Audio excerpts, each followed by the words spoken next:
Hello, welcome to Everything is Energy. Welcome to the weekly astrology forecast. I'm recording this on Saturday. This will begin on Sunday, August 2nd, for the week of Sunday, August 2nd through next Saturday, August 8th, the Lion's Gate. And I just want to say that there's times in our lives and moments that feel like doorways. And I feel like August, and I just did the August overall energetic perspective, and I mentioned that it feels like the threshold is here in the physical world. But when I think about what's changing, it's not that everything has to change overnight. It's just that we can sense that something important is afoot. And this month feels like one of those months, but this week absolutely feels like one of those weeks. And I want to say that what's a little bit different between July and August is July was very active. If you had a chance to listen to these forecasts, there was something happening almost every single day. Not necessarily the case with August, but boy, when things do happen, there's some big stuff afoot. We're in eclipse season, which kind of gives you the sense of what type of big things afoot are going on. And I do feel like August 2026 is one of the most significant months of this year, because of the Lion's Gate and because of eclipse season. We also have some really wonderful aspects this week that I'll get to next, and we'll keep exploring them throughout this month. And I just want to say at the top of the month, this isn't about rushing through the threshold. And this if eclipse season is about lifting us up and beyond linear space and time. This isn't about expecting necessarily something concrete to manifest in the physical world, although it may. This is about just experiencing and being a part of a larger change. Let's go ahead and explore this week together. We're going to begin on Sunday tomorrow. There are no major aspects on Sunday. And so I would just kind of call this a day instead of integration, as I like to say, because we're not a lot to integrate per se. I would say this is maybe even listening before the movement, because if you know astrology, you know that it's cuspy. And even if something is exact on any one of these days that I say it's exact, we can potentially energetically feel it before it's exact and after it's exact. So to listen into the future is something that we might do on Sunday. And maybe that there's also something just that we already know that is starting to come through, or we can feel that there's something that's going to be changing, excuse me. But I would just put a pin in that there's no need to rush here. We're a part of an immense transformational shift on this planet right now. Let's move on to, Monday, August 3rd. There's one major aspect today, and that's Chiron stationing retrograde at 0 degrees Taurus. And I would say, if Chiron is the wounded healer that teaches wisdom by attempting to heal himself and learning all these healing modalities and sharing them, then, this is about maybe even the healing itself slows down so that we can listen. And so this is one of the most defining astrological aspects of this entire week, and it affects of the month beyond the big three that I mentioned in the month of forecast. But if you remember, Chiron only recently, earlier this summer, entered Taurus, leaving Aries, and Chiron had spent years and years and years in the sign of Aries. But right now, we're at the very beginning of this new chapter of Chiron in Taurus, and it's going to last for a very long time. But even at 0 degrees Taurus, Chiron's pausing right now. Chiron's stationing retrograde. And when planets station, it's like a big ship being being able to slow down and come to a halt, and it's turning another direction. The symbolism of whatever that planet is, or whatever that cosmic um, body is, it becomes amplified. And it sometimes kind of feels as though time slows, or, we're invited to notice. There's an exclamation point around these themes.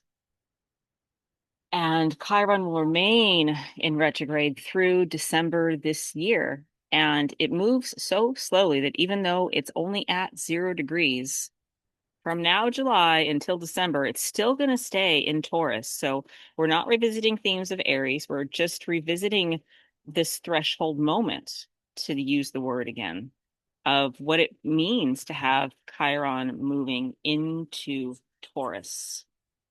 And, this kind of tells me that we're only beginning to understand what this new healing cycle is asking for us. Because if we think about when a planet enters a sign, it moves into it, it often goes retrograde, it often goes back out of the sign. But because Chiron moves so slowly, that's not even going to happen. And then it's going to move forward again. But it's as if when a planet is shifting from one sign into another, it's really inviting us to look at the significance of that shift energetically. So if we remember that Chiron in Aries was asking us to heal our relationship with our identity. Who am I? Can I take up space? Can I trust myself? Chiron in Taurus is asking very different questions. Taurus is an earth related sign, and Taurus is root chakra related too. Can we trust ourselves? Can we receive? Can we experience enoughness? Can we remain, you know, deeply connected to our planet and to this physical world? Can we build lives and in worlds that support ourselves and each other? I think there's really profound medicine for us to touch on here, and I sense that that's probably why Chiron is doing this at this time. This is just a couple days ahead of the solar eclipse that I'll touch on next week in time. But, I think this is profound medicine. I'll just say that again. Healing is becoming increasingly embodied. And since it's becoming increasingly embodied, it might become slower, might it absolutely, I feel like, is inviting us to become more connected to the earth and to the natural world, to the land, to the rhythms of our planet and of our world and of the cosmos, to our relationship to earth itself. So I would just say this week, just maybe simply keeping an ear open to if there are any themes emerging around that. We don't need to solve anything today, but the station of retrograde is going to kind of help us. It's just inviting us to bring our focus back to this theme again. So let's go to Tuesday, another day where there's not a lot going on. Did I mention it's different than July? So Tuesday is kind of just a day of integration. And I feel like there's interesting shift here, because maybe August may have louder moments. It's almost like there's less of just the a lot moments so that we can take in Chiron stationing retrograde and other, the other themes that we're going to be experiencing throughout this week. Let's get to the next one. Wednesday, August 5th. This feels like following the quiet thread. Mercury's going to be at biquintile to the North Node. And this is a quintile is a subtle aspect that kind of works behind the scenes. Biquintile, I'm sorry. And it's a creative aspect. And this is asking us to pay attention. North Node is where we're headed. Mercury is about our communication, especially our communication in a 3D world. Pay attention to those communications. In the 3D world, they might be books, they might be conversations, they might be texts, they might be emails, they might be blogs, but they still can be beyond technology and 3D knock on wood communication, dreams, ideas, intuition, and also this welcoming in this notion that we're energetic broadcasters and that we're communicating all of the time. So I would just also say that maybe if we're thinking back to it being a 3D communication, maybe there's just some kind of ordinary interaction this week that could gently kind of redirect our path. And this feels like one of those days. And if it's not one of those days, it might be something that happens this week. On Thursday, August 6th, we have three aspects. And this is a day where, beauty's going to find balance. We have Mars quintile Saturn around 4 a.m. And this is creating a really wonderful, productive aspect. And this is where action itself is becoming disciplined and where the ideas that we have about where we're headed in our future are practical. So this is a really great energy for beginning projects that require some patience. Saturn's good with that, right?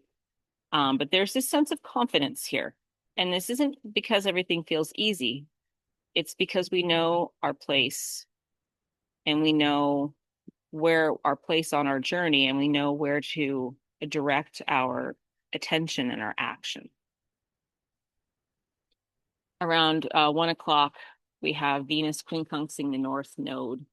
And this may mean that our relationships are kind of slightly adjusted or asking for small adjustments. And maybe even just kind of notice where your heart might be growing. Sometimes love and relationship kind of change quietly. Sometimes our priorities evolve even without us realizing it until we kind of reflect back on it. Final aspect here is that Venus is entering Libra on this day. And this is one of the lovely ingresses of this week. You know, Venus is returning to one of the signs that she rules traditionally. She's at home in Libra as well as Taurus. So the shift in Libra is going to shift towards balance and beauty and relationship, but also, harmony and justice and fairness and cooperation, but still also art and harmony. So, if we think about Venus's journey in Virgo, where I've been talking for a couple weeks about expressing love through small, attentive things, not small acts, just attention to detail. Here, Venus is, she's asking, how can we co-create beauty? And how can we cultivate relationships that feel reciprocal? And how do we bring greater harmony into our lives? So instead of the micro, Venus is kind of pulling us to the macro here now. And this is going to be operational for about 4 weeks, if I'm not wrong. We also have the sun trining Saturn. Oops, did I say that there were three aspects? There's four. Busy day on August 6th. And this is just a beautiful closing aspect of the day. It's just before 11 o'clock at night. Mm-hmm. The sun is in Leo, Saturn is in Aries, and this is where confidence meets maturity and where leadership meets responsibility. This is a really great energy for making meaningful commitments.